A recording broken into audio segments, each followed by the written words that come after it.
If you live in Delhi, Mumbai, Bengaluru, Kolkata, or any major Indian city, here is something you didn't sign up for. You might soon pay more for health insurance, not because of your habits, but because of the air you breathe. And if you're raising a child here, you could be quietly harming their focus, memory, and intelligence. Today, Indian cities are smashing records, but for all the wrong reasons. 6 of the world's 10 most polluted cities? Ours. The air you're breathing is like smoking 10 cigarettes a day. Not clickbait, not alarmism, just India in 2025. A few weeks ago, Brian Johnson, a billionaire from the US, famous for spending millions to reverse his aging, came to India for a podcast.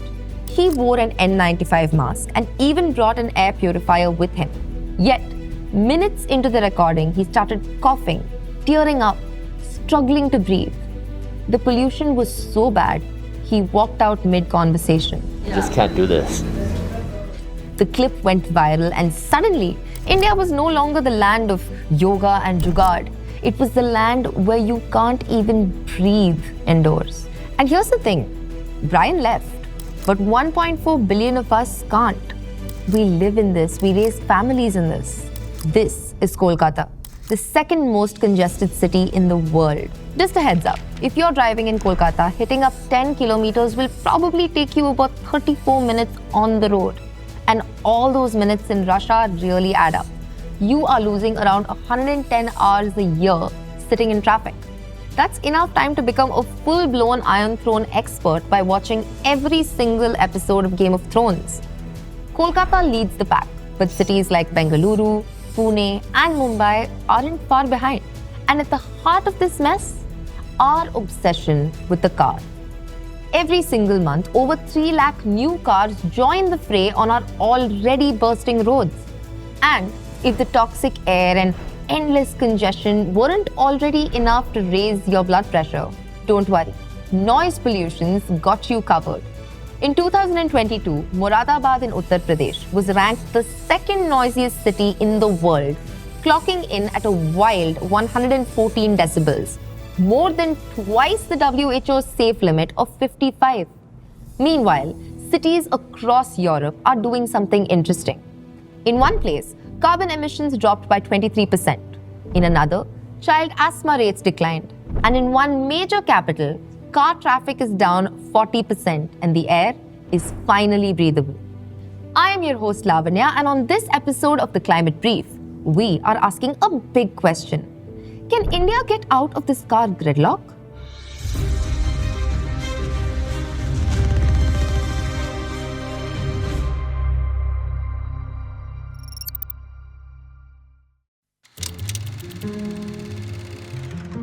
Let's go back to those European cities we mentioned earlier.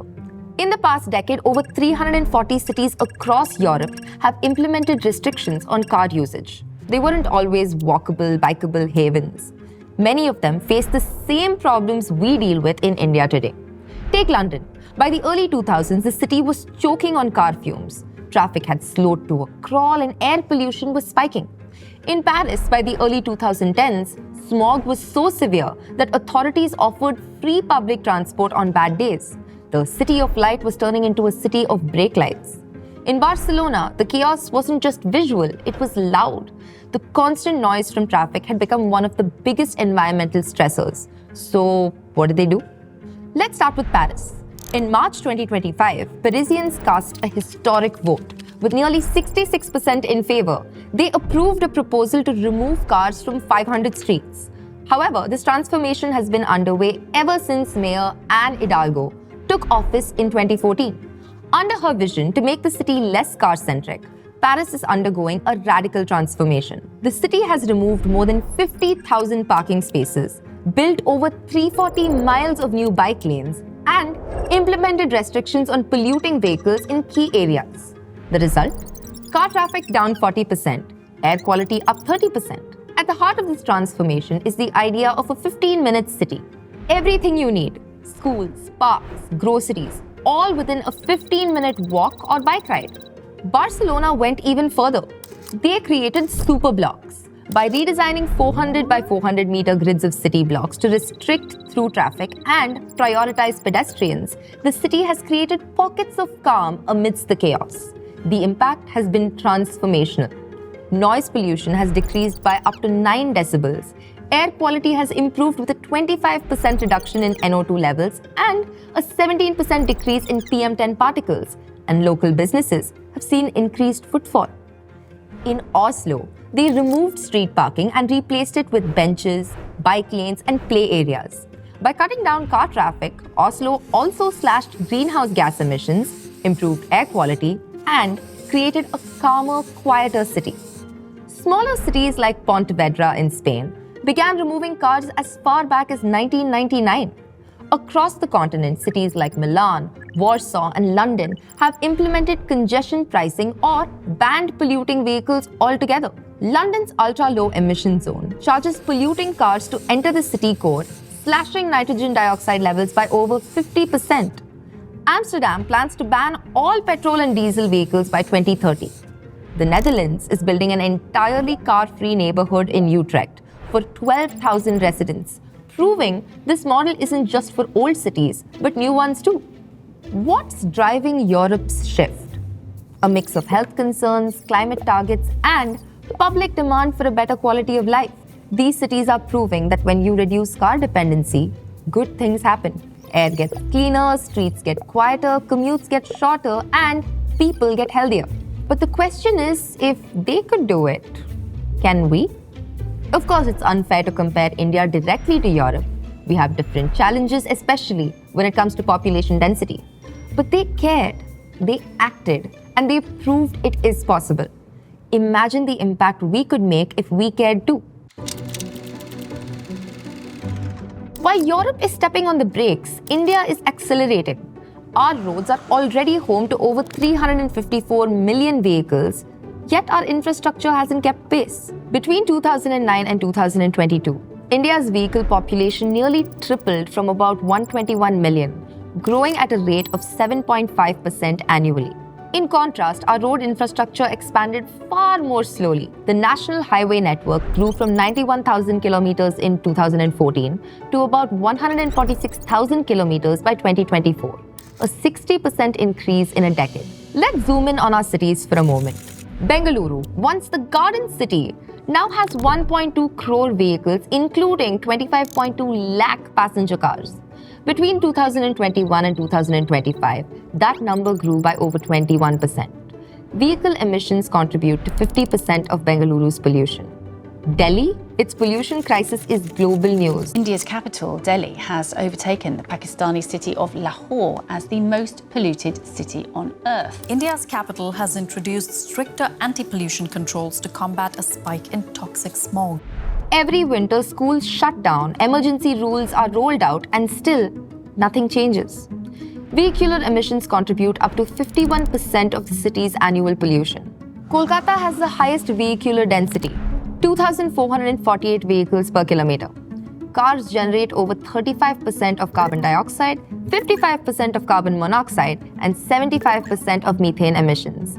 Mumbai, Chennai, Hyderabad, Pune, all on the same trajectory. While the number of cars is going way up, our public transport is, well, stuck in neutral. According to a Niti Aayog report, India had just 1.2 buses per 1,000 people in 2018. That's nowhere close to what a country of 1.4 billion needs. In most cities, bus numbers haven't really changed over a decade. Take Bengaluru, for example. Back in 2012, Bengaluru had around 6,400 buses. Today, around 6,500. Almost zero growth. Meanwhile, the city's population exploded from 9.6 million in 2011 to about 14 million in 2024. Do the math and you'll see something wild. In 2011, Bengaluru had 0.67 buses per 1,000 people. Today, that's dropped to just 0.46 buses per 1,000 people. And what about metros? Only 17 cities in India even have metro networks. And even in those, the last mile connectivity is pretty bad. Most cities are hostile to walking or cycling. Footpaths are broken, zebra crossings are rare, and pedestrians are treated as an afterthought.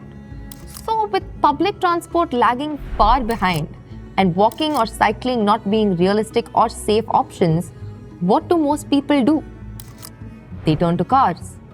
And where does that lead us? To air pollution. Air pollution cost India $36.8 billion in economic losses in 2019. That's 1.36% of our GDP. But here's what's even more concerning. India also records one of the highest numbers of road accident fatalities in the world.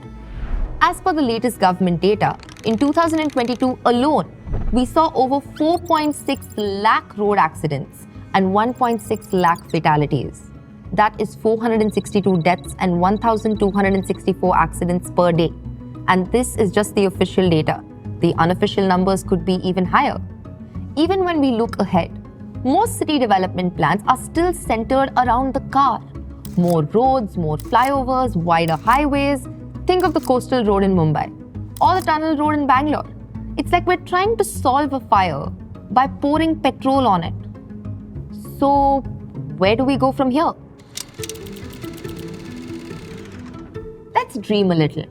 What if Connaught Place in Delhi was pedestrian only on weekends? What if MG Road in Bengaluru had protected bike lanes and zero surface parking?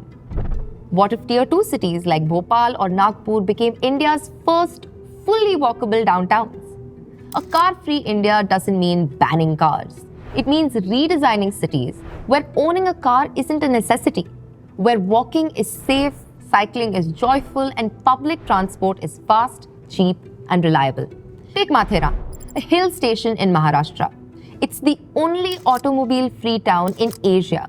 Visitors travel by foot, horseback, or hand-pulled rickshaws. The result? Clean air, quiet streets, and a sense of serenity that's rare in Indian towns.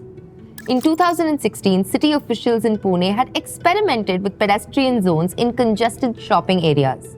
However, even after successful testing, they weren't implemented on a full scale. In Delhi, Connaught Place has flirted with car-free weekends in 2017 and 2019. We can build on these ideas. Imagine if school zones were car-free at drop-off. If shopping streets were designed for walking and not squeezing through traffic. If buses were frequent, clean, and felt like an upgrade and not a last resort. The benefits go far beyond traffic. On Delhi's car-free days, PM 2.5 levels dropped by 60%. In Pune, air pollution dipped during pedestrian trials. Cleaner air means fewer hospital visits, better lungs, and healthier children. Road safety improves too. Plus, walkable streets also boost local economies. When cars leave, people arrive. Footfall increases, small businesses thrive. These aren't just theoretical concepts. They are practical, cost-effective, and proven. We don't need to copy Paris or Barcelona. We can craft an Indian model, one rooted in inclusivity, equality, and sustainability. We are currently at a crossroads. One road leads to smog, gridlock, and social exclusion. The other leads to cleaner air, quieter streets, and more equitable cities. The question isn't whether we can make India car-free.